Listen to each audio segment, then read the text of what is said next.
President Trump is offering his full-throated support for Alabama Senate candidate Roy Moore ahead of Tuesday's special election. The president took to Twitter just hours ahead of his rally in Pensacola, Florida tonight. And he had this to say: last thing the Make America Great Again agenda needs is a liberal Democrat in Senate, where we have so little margin for victory already. The Pelosi-Schumer puppet, Jones, would vote against us 100% of the time. He's bad on crime, life, border, vets, guns, and military. Vote Roy Moore. All right, so let's bring in Rachael Bade. She's a congressional reporter for Politico. She joins us from Capitol Hill. He's bad on life. That's just about everything, he says in that tweet. So, Rachael, the tweet certainly seems to provide a bit of a preview as to what we'll be hearing from the president in Pensacola tonight. What do you make of this? Of course, he's not going to be in Alabama. He's going to be right across the border in Pensacola. Right. And I think that that's on purpose. They're trying to walk a very fine line right now in the White House about supporting Moore, but also trying to keep a little bit of a distance.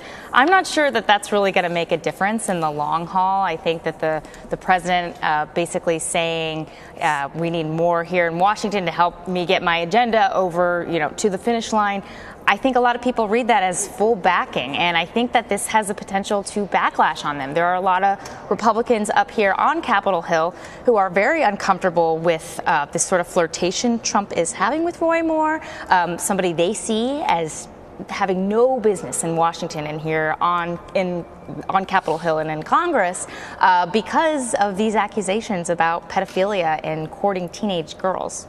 Yeah, I would argue that with this tweet, it's not even a flirtation anymore. I mean, he comes right out and says, vote for him at the very end. I think he was flirting up until this point. Yeah. So, this is coming, of course, as we continue to follow these new ethics investigations in the House. Congressman Trent Franks announced he plans to resign. He announced yesterday after Al Franken made his announcement.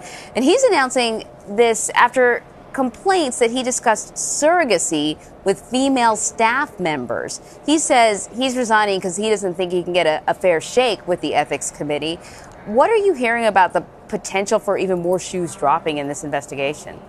So the Trent Franks story is particularly interesting and a little weird, if I might say. I almost feel like we don't have the full story yet. Our sources are saying that basically some allegation regarding his discussing surrogacy with staffers made its way to Speaker Ryan's office, and the speaker brought in Trent Franks, said, is this true? Franks said yes. He said you need to resign over this because the ethics committee is going to look into it. I know there are rumors about this swirling on Capitol Hill. Trent Franks is very pro-life, and in vitro fertilization requires, embryos to be discarded in the process potentially. So there's a lot of questions about what did he mean when he was talking to women about surrogacy and how people are getting pregnant and how they can carry his child. So there was that. I think in terms of more shoes to drop, we're all watching Blake Farenthold right now, who is a Republican from Texas, who was accused of sexual harassment years ago and basically had this settlement with this woman, $84,000 worth of taxpayer money to make this case go away. I had some sources tell me yesterday that the ethics committee has reached out to Lauren Green, and they want her to come in and testify, even though they've already settled this case.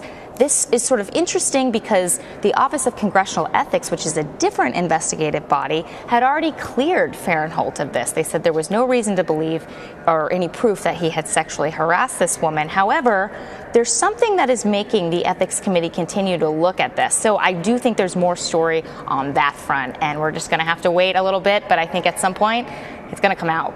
Well, that's a mighty payout of taxpayers' money if nothing went on. So I'm sure there's got to be some there, right? It was like over $80,000. Republicans who are defending Farenthold are arguing that they just wanted the matter to go away, and so he just said, okay, pay these taxpayer dollars out because it's not my money anyway. However, we have spoken to sources who think that there might be something else that happened in the office. So I'll just leave it at that at this point, but I know it's not going away. Farenthold is being pressured to pay that money back. He says he's going to do that. We saw some gossip last night that he was out sort of at Christmas parties, apparently having a merry time. But I don't think that this is going to go away for him anytime soon. I think that we're going to see more on this. All right. Well, obviously, Senator Al Franken really dominated the conversation for much of the day yesterday. What are you hearing from lawmakers and aides in terms of their reaction to the speech that he made on the Senate floor? Yeah, so first of all, he didn't admit guilt. I think that turned a lot of heads right there. He said that in this political environment, I can't represent my state, so I'm stepping aside, but he did not acknowledge wrongdoing. The other thing he did was he sort of compared himself in his resignation to what's going on with Roy Moore right now, and the president backing a Republican candidate who has been accused of pedophilia. Also, the president himself and the Access Hollywood scandal, and with the president coming out and talking about robbing women in places where, frankly, that shouldn't happen. So there is this sort of comparison that Al Franken set up on the floor. And I do think that Democrats, right now, they're trying to push out any of their members that have potential sexual harassment problems so that they can position themselves and argue that they have the moral high ground when it comes to treating sexual harassment allegations and making sure people are held to account. Over in the House right now, Blake Farenthold, the Speaker, has said he doesn't need him to resign. Obviously, you have the president embracing Roy Moore right now. There's going to be potentially some ugly partisan spats between Democrats accusing Republicans, saying they're not handling this in a professional manner. So we could definitely see that going forward. Right. There is an ethical component to the decisions being made, but also clearly a political component as well. Right. Rachael Bade of Politico. Thank you so much, Rachel. Thank you.